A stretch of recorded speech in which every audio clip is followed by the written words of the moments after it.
Hello mga kalakbay! Ako nga pala si Jean, ang makakasama ninyo sa kwento paglalakbay at adventure dito sa Lakbayin Muna, A Journey of Faith.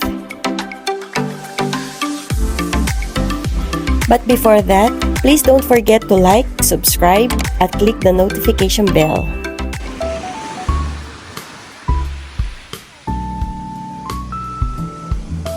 Bakit ang dagat kahit lagi nating nakikita? Parang lagi tayong tinatawag. Bakit kahit anong lakas minsan ng alon, pag tinitingnan natin ang dagat, ay, napapabuntong hininga ka. Bakit kaya ganun? Bakit sa umaga ang sarap abangan ng pagsikat ng araw? Tapos pag dumadampi sa mukha mo, napapatingala ka at napapapikit. Tapos paglipas ng maghapon at nasisilayan natin ang paglubog ng araw, napapatingala ulit tayo at nakakaramdam ng kapayapaan.